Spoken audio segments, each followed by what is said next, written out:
gitna ng pandemya, isang lola ang kumakayod kahit na may uka o butas ang mukha. Masakit ho ba? Gumagano-gano. Buong araw ho na may Oo. kirot? Ako nagsabi. Bakit niyo tinitiis? Wala akong nagawa ko. Walang mga anak ko.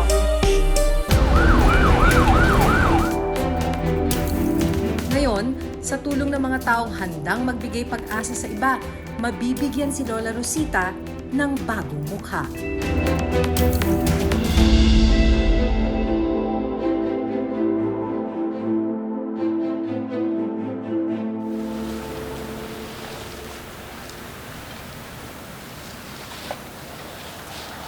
Kahit mainit ang araw at delikadong lumabas sa kalsada dahil sa pandemic, obligadong mga lakal ng basura si Lola Rosita Monteclar. 60 taong gulang. Kabilang si Lola Rosita sa mga vulnerable o nasa high risk na category ngayong may pandemya. Tuloy-tuloy kayo mula alas 4 ng umaga hanggang alauna ng hapon. Araw-araw ho yan. Araw-araw. Lakas ang hangin. Ulan. Ako. Pwede niyo mo bang ipakita sa amin ngayon? May benda sa mukha si Lola Rosita. Nalaman naming wala na pala ang kanyang kanang mata. Ano nga ba ang nangyari sa kanya?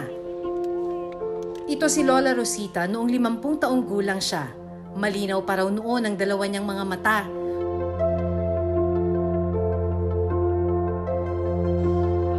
Kwento ni Lola Rosita, taong 2017 nang may nakapa siyang bukol sa kanang pisngi.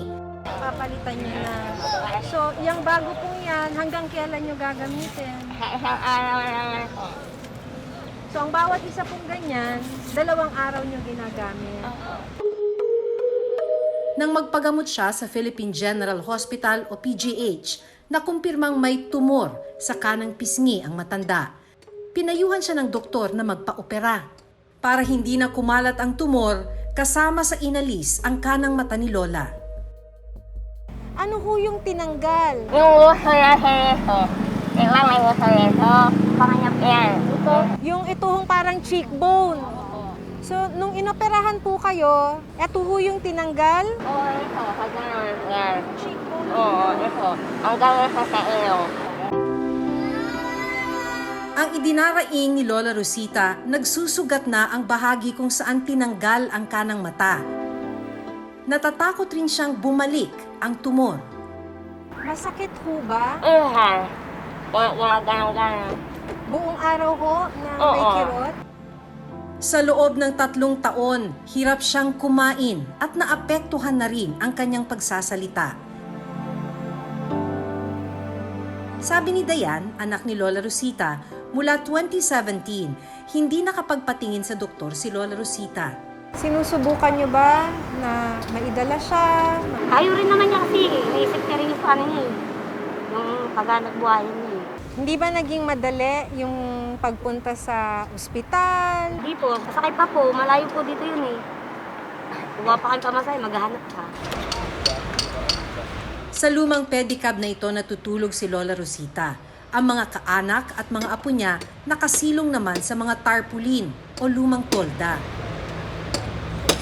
Dito ka natutulog, Nay. Eh di ba nung itong mga nakalipas na linggo, maulan? Hindi ba mas lalong sumasama yung pakiramdam niyo? Wala. Wala ka nagawa sa mga buhay ko.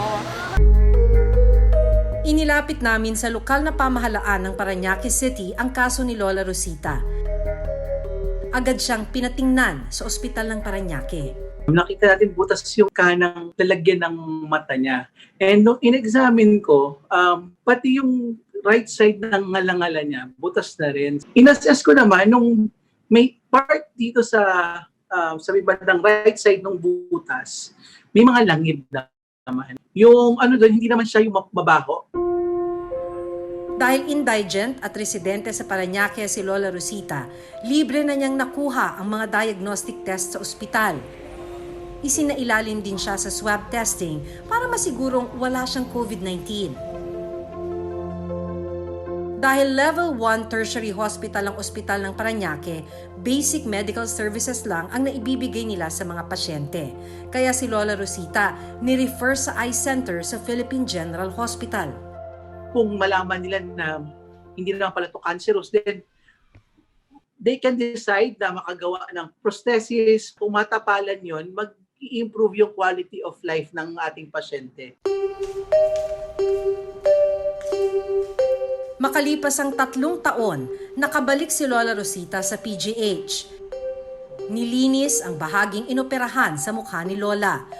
Sumailalim din siya sa tumor surveillance para malaman kung may tumor pa sa kanyang mukha. Magandang balita ang natanggap ni Lola Rosita. Sabi ni Dr. Garcia, isang ears, nose and throat specialist, wala nang bukol na nakita sa mukha ng matanda. Maganda yung naging outcome kasi walang evidence of any recurrent na tumor. So medyo sinuwerte si Lola in that regard na kahit naging poor yung follow-up niya at hindi siya naging compliant with the adjuvant treatment, mukha namang pa siya, cancer-free for now. Yeah. Sabi pa ni Dr. Garcia, malaking tulong kung magkakaroon si Lola Rosita ng prosthesis sa mukha. Sa kanya, it will come in the form of a facial na prosthesis. Kasi baka hindi enough lang yung orbital, yung mata lang. Kasi since nagtanggal ng bone ng behind the cheek, no? So medyo lumaylay din, lumubog yung area na yun. So kapag ginawa yung prosthetic, kasama na yun, parang it will aim na maging symmetric siya with the uninvolved face. Pero malaking halaga ang kailangan para sa facial prosthesis ni Lola. Nasa 100 to 200,000 pesos. Makalipas ang 2 linggo, nakatanggap ng isa pang magandang balita si Lola. Sasagutin na ng isang prosthetics and medical services clinic ang facial prosthesis ni Lola Rosita. Masaya ako na mayroong sponsor na naawa sa akin na ayusin ang mukha ko, ayusin ang kalayasa ko. Isa-isa talaga ako kung anong nangyayari sa mukha ko. Kaya nitong Disyembre, nagpunta si Lola Rosita sa clinic para sa initial assessment niya. Ipinaliwanag ni Mr. Koji Miyata, isang dental technologist at expert prostheticist, ang proseso sa paggawa ng facial prosthesis. Because of ganitong area should not be exposed. Diba? So it should be covered by something. It goes okay. But another important thing is parang we call it quality of life. Sabi ni Mr. Miyata, 4 na sesyon o 1 buwan ang inaabot sa paggawa ng prosthesis sa mukha. Unang ginawa ang 3D scanning kay Lola Rosita para sa gagawing hulmahan ng prosthesis. So I'm using the 3D scanning. Then once it's the impression in digital, madali lang to edit the mirror image. Yung 3D scan po ba, parang makukuha niya kasi kung ano yung eksaktong shape Yes. ng mukha, ano? Opo, that's the very important part. Kasi ang processes should be fit talaga. Oo. Then, dapat ng parehas din di kabilang side. Sunod ang staining o color matching sa kulay ng balat ni Lola Rosita. Sabi ni Mr. Miyata, dahil 3 taon na mula nang maoperahan si Lola Rosita, kapansin-pansin na nagkaroon na raw ng permanenteng deformity o pagbabago sa kanyang mukha.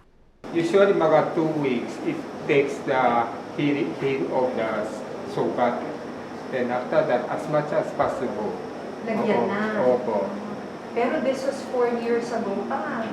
So dapat after removal na, something we should put it inside to avoid the shrink. Kasi it's already deformed. No? Tapos yung movement ng jaw, na-remove din some of the muscle. So cannot be straight, parang may ganun tabi niya. Kaya mas komplikado yung prosthetics ni Lola. Opo. Matagal na proseso po pala Oo. talaga siya, no? So sa kanyang case, needed to fabricate the artificial eyeball. This is the another material, acrylic. So this one also needed to match the shape with her eye. With her eyes. So all custom made. Ang isa pang problema, matakpan man ang kanang mata ni Lola Rosita, kailangang masolusyonan ang butas sa kanyang ngalangala. Ito ang dahilan kaya hirap siyang makakain at makapagsalita. Magtagumpay kaya sina Mr. Miyata? Mabibigyan na nga ba ng bagong mukha si Lola Rosita?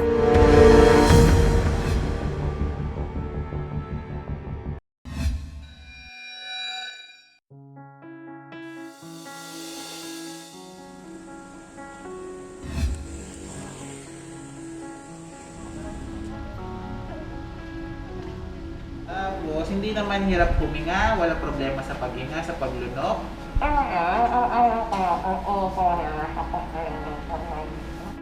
Noong November 2020, nanawagan ng tulong sa programa namin si Lola Rosita. Parang ako yung ako nga, palagyan ako ng lupa, nasa parang wala nang sa mukha ko.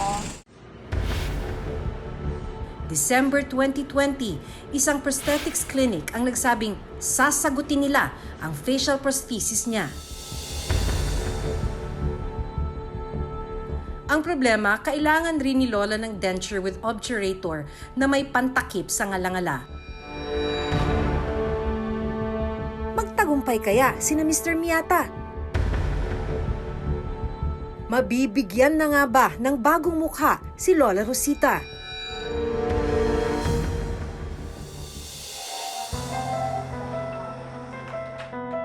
Sa tulong ng isang dental clinic, nagboluntaryo silang sagutin ang pustisong kailangan ni Lola Rosita. Meron kasing pumapasok na air, yung when it comes, open kasi yung sa pinaka o parang obturator niya. So we have to close that. Yung paggawa nung kay Lola na prosthetics, bakit siya mahirap? Kasi of course, you have to make sure that everything fits well. Kailangan ma-boost talaga yung self-confidence ni Lola po. Malaking bagay talaga kasi pag may malaking ngipin pati, no? Oo. Hindi siya Ikaw- makakasmile, hindi siya makakapagsalita, at hindi siya makakakain ng maayos.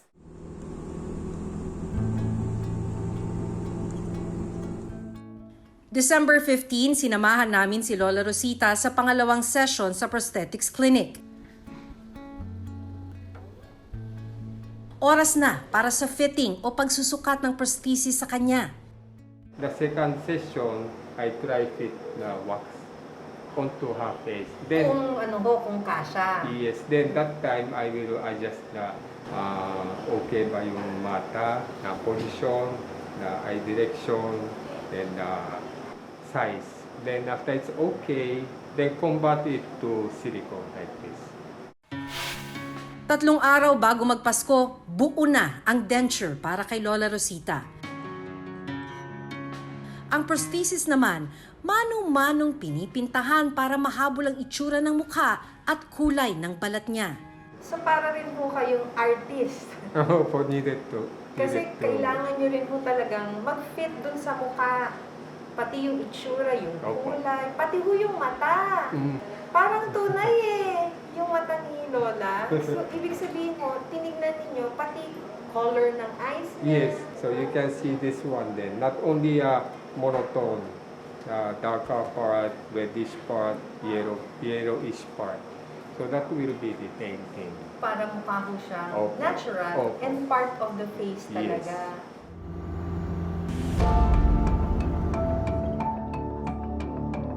Ilang araw bago magpalit ang taon, bumalik si Lola Rosita sa prosthetics clinic para sa ika-4 at huling sesyon ng pagsusukat ng denture at facial prosthesis.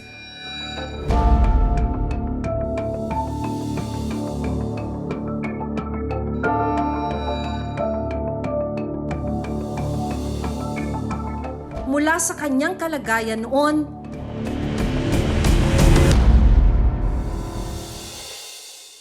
ito na ang bagong mukha ni Lola Rosita ngayon. Sinabi sa ni hair sa mukha ko. Sabi ko, salamat Lord! May tumulong sa akin lahat, doktor o ano, noong sa PGN, sa Salib 7, may tumulong sa akin. Salamat Lord! Sabi ko, Tinuruan siya ng tamang pagkakabit ng prosthesis. So after use mo every day, you have to remove danda. Paalala ni Mr. Miyata, mahalagang regular ding nalilinis ang prosthesis sa mukha. Water lang, hugasan mo lang yan. Tapos keep dry, yung ganito, dry nila.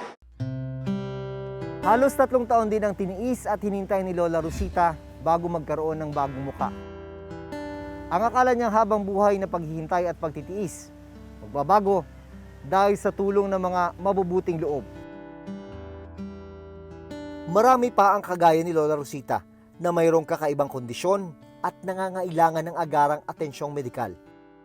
Hindi naman kasi lahat kaya ng gastusin sa pagpapagamot. Pagka may mga karamdaman ang mga mahihirap, takot sila na pumasok sa mga ospital dahil alam nila na pagpasok nila sa ospital, samot-saring gastusin ang kanilang haharapin. Natatakot sila na imbes na gastusin nila dyan sa kanilang pagpapagamot, mas marami yung maaapektuhan kumbaga doon sa pamilya nila na matagal nang nagugutom. Sa report ng Philippine Statistics Authority o PSA, kada isang Pilipino ay gumastos ng 7,496 para sa health services noong taong 2018. Isang kagaya ni nanay, walang kakayanan para pagamot yung kanyang sarili. Nahihirapan kahit ganito lang, 7,000 lang yung health expenditure na sinasabi ng pamahalaan na hindi pa rin aabutin at dapat ito pupunuan ng ating gobyerno. Patuloy pa rin ang banta ng COVID-19. Bagamat may pangamba pa rin ang marami, sa survey na ginawa ng Social Weather Station, lumalabas na 91% ng adult Filipinos ang nagsabing they are entering 2021 with hope rather than fear.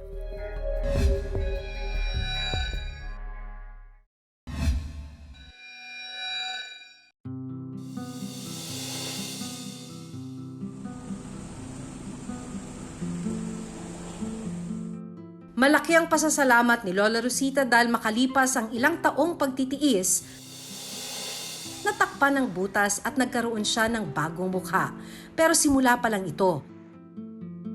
Kailangan pa rin ni Lola Rosita ng suporta para maalagaan ang kanyang bagong muka at para hindi na siya bumalik sa pangangalakal ng basura.